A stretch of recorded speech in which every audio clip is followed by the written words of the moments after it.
हा तोच आहे ऋग्वेद. आपण आता वाचत आलोय इथे. हा तोच आहे.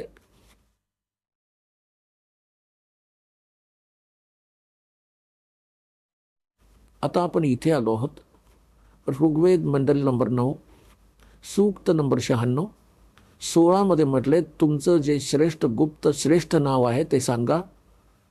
आणि इथे स्पष्ट लिहिलंय की ते 17 मध्ये शिशुम जज्ञानम हर्यंतम मृजंती शुभंती बहिर मरुतो गणेन कबीर गिरभी काव्येना कबीर. संत सोमह ते कबीर नाव आहे परमात्म्याचं.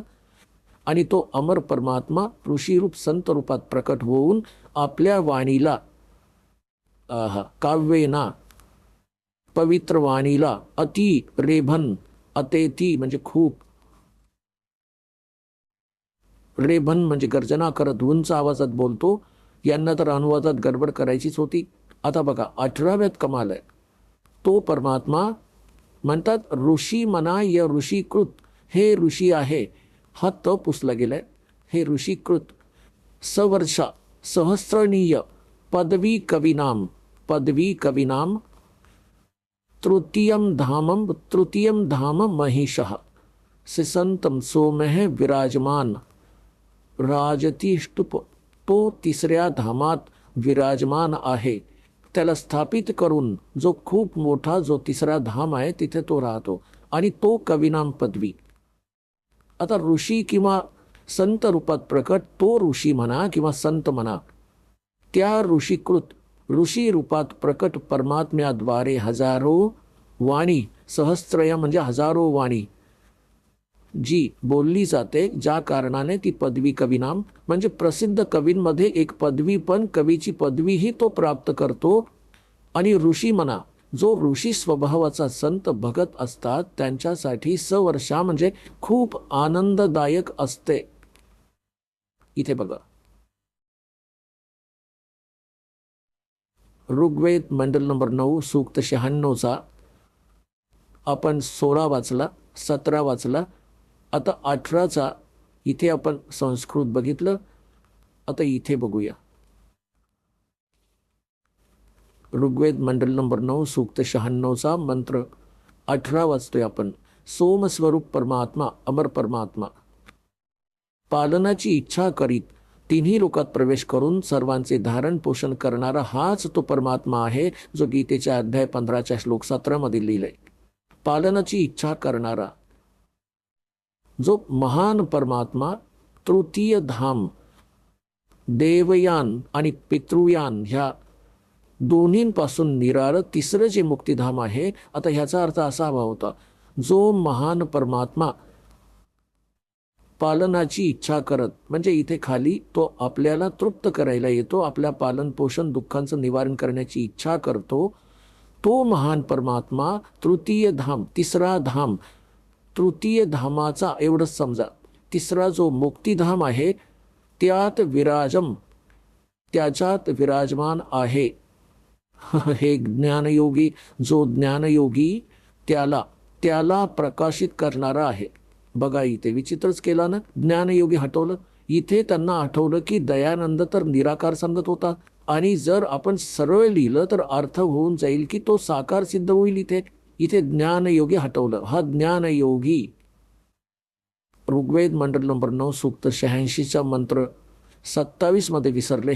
हे बघा 986च्या 27 मध्ये.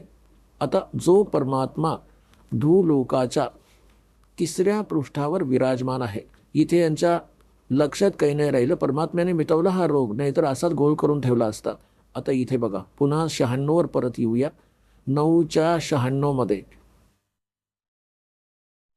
आणि हा आपण 18वा मंत्र वाचतोय. सोम स्वरूप परमात्मा तो अवर परमात्मा पालनाची इच्छा करत जो महान आहे तो परमात्मा तृतीय धाम इथे लिहायचं होतं.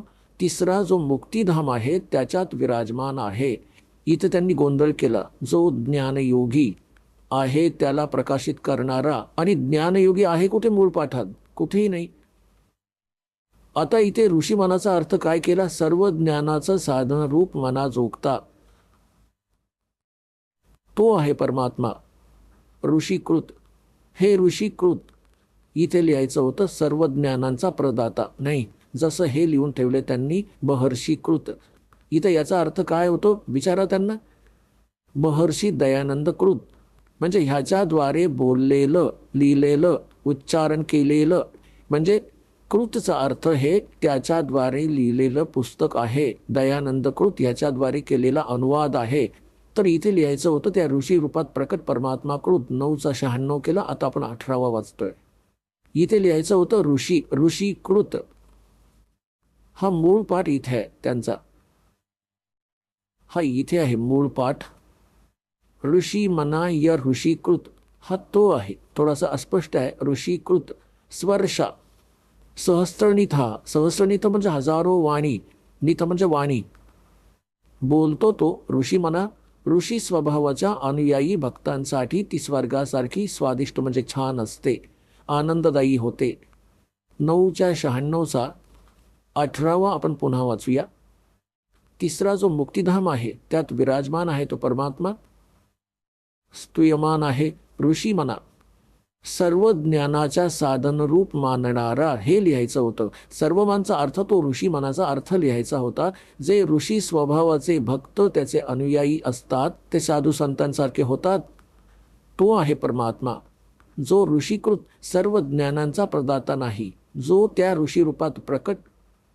ऋषी किंवा संत जसं आधी 17व्या श्लोकात लिहिले मंत्रात की तो संत रूपात प्रकट होऊन वाणी बोलतो. संत म्हणा किंवा ऋषी म्हणा, त्या ऋषीकृत, त्या ऋषीद्वारा बोललेली अमृतवाणी कबीरवाणीमध्ये स्वर्षा म्हणजे खूपच स्वादिष्ट आनंददायक असते. यांनी तर घोळ घालून ठेवलाय, पूर्ण ज्ञानाचा बट्ट्याबोळ करून टाकलाय.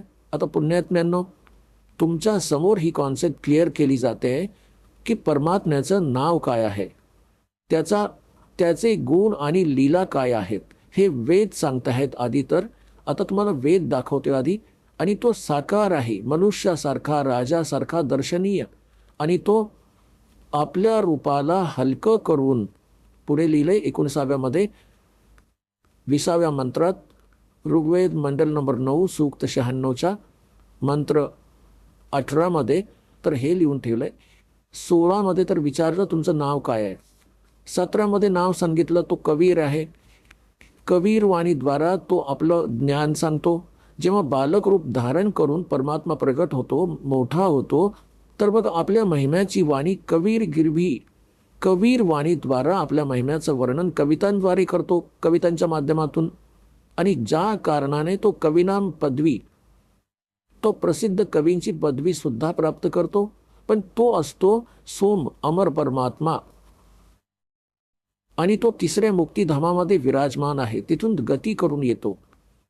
आणि तो इथे कसा येतो, जशी एक व्यक्ती आपला दुसरा पोशाख करून खाली येतो, कुठे जातो, असं आपल्या ओरिजिनल शरीरावर ओव्हरकोट घालून, म्हणजे शरीर हलकं तेजपुंज बनवून, त्या ओरिजिनल जसा एक बल्ब आहे 100 वॅटचा किंवा ट्यूब आहे 100 वॅटची 200 वॅटची, आणि त्याच्यावर पॉलिथिन टाकून दिलं जाडसर, तर त्याचा हलका सफेद, त्याचा हलका, त्याच्यापेक्षाही खूप कमी प्रकाश आहे तर जसाच्या तसा आत, पण डोळ्याला वर तो त्रास नाही देत, इतका कमी झाला प्रकाश त्याचा एकदम. तर असा तो परमात्मा येतो. आता हे ऋग्वेद मंडल नंबर 9 सूक्त नंबर 96च्या मंत्र नंबर 16, 17, 18 तुम्ही वाचलात. त्याच्यात लिहिले कविनाम पदवी. त्याचं कारण हे की आपल्या महिम्याची वाणी तो कवितांमधून सांगतो, कवितांच्या माध्यमातून, लोकोक्तींच्या माध्यमातून. ह्याचमुळे तो प्रसिद्ध कवींपैकी सुद्धा एक त्याची पदवी असते. तो कवी होता, कबीर कवी, पण तो असतो परमात्मा. तो कबीर देव असतो, त्याचं नाव पण कबीर देव असतं, त्याचं काम पण कवी असतं. तो प्रसिद्ध कवींपैकी एक असतो. आता याच्यात स्पष्ट केले की तो परमात्मा 4थ्या धामामध्ये पण राहतो. वेदांचं रहस्य हळूहळू तुमच्या समोर आणतो. कारण जेव्हा तुम्हाला विश्वास वाटेल की हा दास जे सांगतोय ते खरं आहे, मग दास तुम्हाला यांचा अनुवाद करून देईल, तुम्ही वाचा, सद्गदित व्हाल. पूर्ण विश्व ह्या सद्ग्रंथांना, वेदांना आज शिरोधार्य मानतंय. कोणीही व्यक्ती या विश्वात नाही जी म्हणेल की या वेदात चुकीचं सांगितलंय. आपण ऐकत होता जगद्गुरु तत्वदर्शी संत रामपालजी महाराज यांचे मंगल प्रवचन, ज्यांच्या शुभ आशीर्वादाने संपूर्ण विश्वामध्ये 500 पेक्षा जास्त नामदीक्षा केंद्र आहेत, जिथे निशुल्क नामदीक्षा दिली जाते. निशुल्क नामदीक्षा प्राप्त करण्यासाठी आणि अधिक माहितीसाठी संपर्क करा 7030303951 7030303952. अद्वितीय आध्यात्मिक ज्ञान वाचण्यासाठी, पाहण्यासाठी आणि ऐकण्यासाठी संत रामपालजी महाराज ॲप अवश्य डाउनलोड करा किंवा आमची वेबसाईट www.jagadgururampalji.org वर विजिट करा. आम्हाला सोशल मीडियावर फॉलो करा.